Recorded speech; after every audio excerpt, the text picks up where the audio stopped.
Maybe I'm just an old guy that's upset that all of a sudden it's fucking legal and I'm too old to go to a rave, right? I never had any desire to go to a fucking rave. The original rave was Woodstock, which I performed at this weekend. I want to thank everybody out there. And as amazing as that concert is, I always look at it going like, there's no fucking way I would want to be there. Even at a young age. I would be over that in 4 hours. 4 hours, and then my car was stuck in traffic, and people are sliding around in the mud, and people are on fucking acid. Oh, my God. And where are you sleeping, right? You're sleeping on the grass. And right as you finally go to sleep, after the last guy has his bad trip, fucking Jimi Hendrix comes out with his guitar. Wah, wah, wah, wah, wah, wah. Hey, Jimmy! Fucking give me another 2 hours! Yeah! No. Hey, Jimmy, can you do that? Yeah! That's my Jimi Hendrix impression. Yeah! He does it all the time. He sings Purple Haze. He starts off, yeah! He's a really agreeable guy, that Jimi Hendrix. But anyway, I'm just fucking around. That was one of my favorite gigs I've ever done at Woodstock. Shout out to the chef that works there. This guy made me a salad like it's like they picked everything that was in it. And then they had a little burrata on top. Oh, my God. I didn't know what the dressing was. It's like, this is what a salad should be. If a salad was like this rather than that shit they sell down there at the Golden Arches. Ronald McDonald, the original evil ginger, out there poisoning his own fucking countrymen. He's the one. You know, they always say that, you know, redheads like me are the spawn of the devil, you know? And then if you write with your left hand, that's another thing. I'm a left-handed fucking redhead. All right? And even I'm telling you to watch out for Ronald McDonald. Okay? Just give him a wide berth. Go down there every once in a while, kiss his white glove. What am I talking about? Anyway, so I went out there and they were nice enough. They actually gave us a tour of the place. And on the other side of this little amphitheater. Oh, fuck, sorry. Got right off the plane and played with the kids, you know, Father's Day stuff. On the other side of the hill, you guys got to go. If you have a chance, you got to go. They have an incredible museum with all of this memorabilia. I had to blow through it because I had to get ready for my show. But one of the really cool things that I saw there was they had this picture of people supporting the troops in Vietnam. Bunch of young people with American flags. And it's like, yeah, where is this story? When I'll talk about the 60s, they act like all young people were against it and that type of shit. And I knew that wasn't true because my parents, you know, are conservative and they were supporting it and thought the hippies were a bunch of fucking, you know, loafers who didn't want to, you know, wanted the advantages of freedom, didn't want to fight for it. You know, they went along with the company at that point. And other people went against it. I don't know. I'll tell you right now, if I got a fucking draft card, I would have gone just because I would have been too afraid to burn it. It's like, I don't want to be on the lam for the rest of my life. What am I going to do? I'm going to go to Canada, fucking eat at Tim Hortons for the rest of my life. I can't do it. I'm too Americanized. I gotta learn how to fix Jeeps or something that keeps me out of the action. Oh my God, can you imagine that? Can I just get out of going to a jungle because I'm fucking 3/4 of an albino? You're really gonna stick me in there? Those fucking things are gonna eat me alive. I'm gonna come walking in there looking like a red velvet cake to them.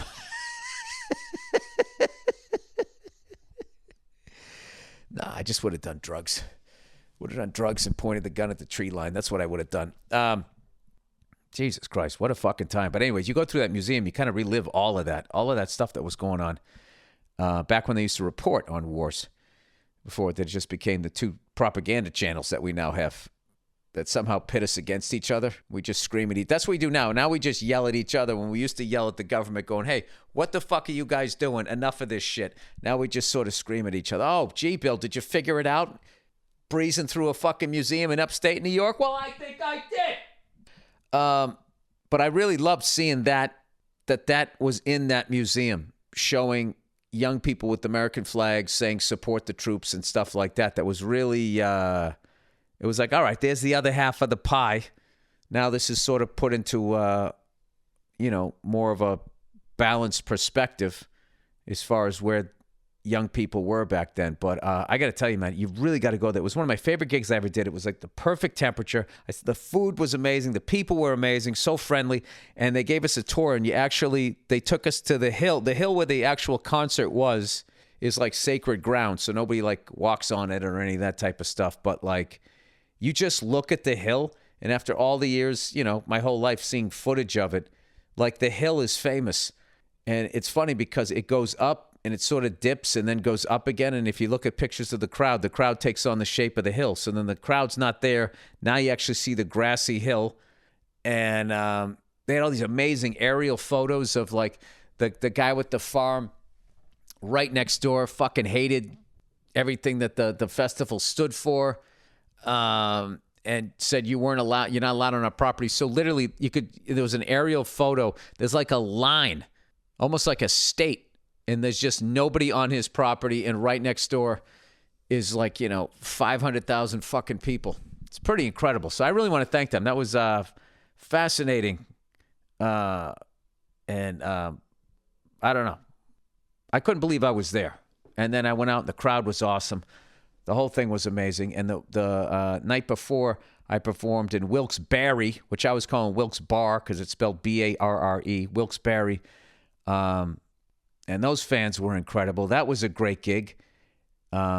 Beautiful, beautiful part of the country, Wilkes-Barre. You're close enough to Philly if you want to get the city thing, and then you can be out there. And it just seemed like there's probably a bunch of great hiking and all that type of stuff. I don't know. I'm really into like trees and lakes and shit now that I live in the upper echelons of hell out here in the fucking desert.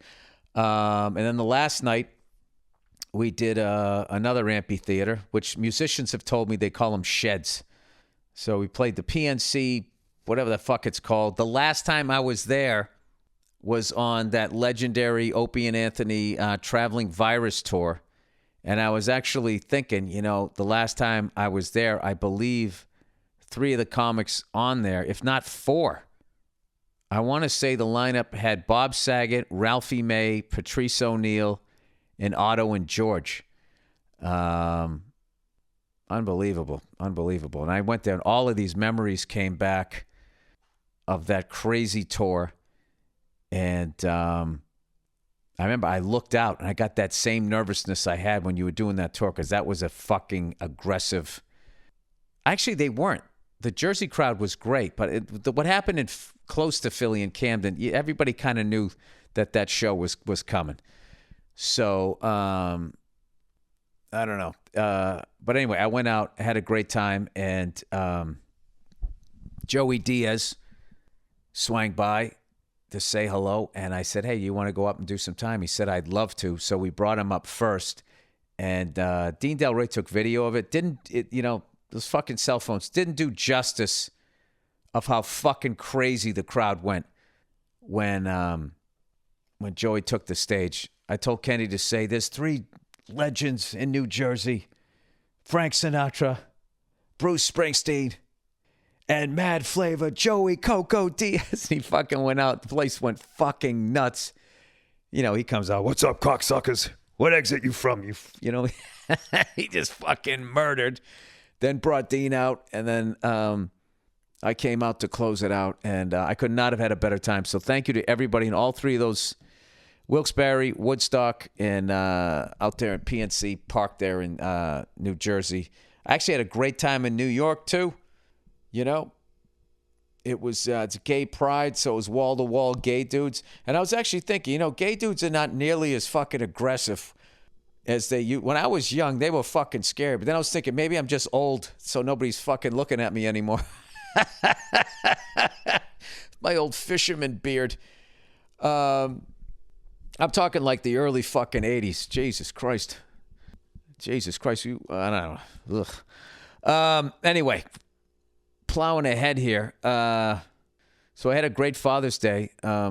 I did my show, and I literally, had a pickup at like 5 a.m., flew back on like a 6:50 a.m. flight, landed here around like 9:30, came home. My daughter made me a card. We went swimming.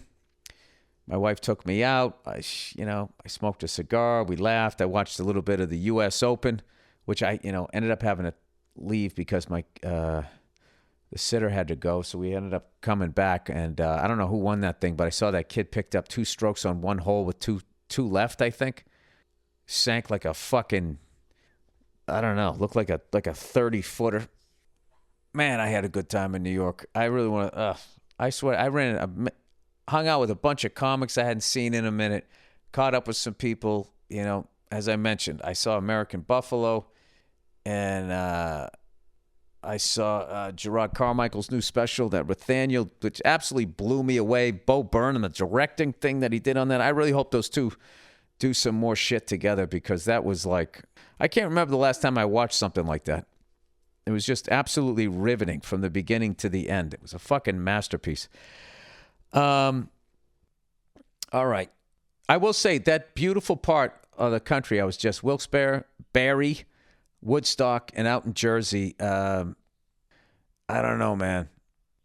I don't know. There was a lot. I'm probably going to retire back there. Every one of those roads, I just kept thinking of fucking driving that truck that I have coming down it. Having a nice little house in the middle of fucking nowhere. Nobody bugs you. I don't even need to soundproof my drum room because there's no neighbors. There's trees, there's water. Everything doesn't catch on fire. It's like, there's something to be said about that. All right. What do we got here? Let's do a little, so don't let anybody ever tell you, you live in the middle of fucking nowhere. All these fucking Hollywood douchebags, or the people who live on the East Coast and call all these states flyover states and shit like that, or the boonies. I don't know, man. I know there's a lot of lunatics out there, that drive around with like the American flag hanging off their fucking truck like people don't know what country they're in. There's a lot to be said about living out there.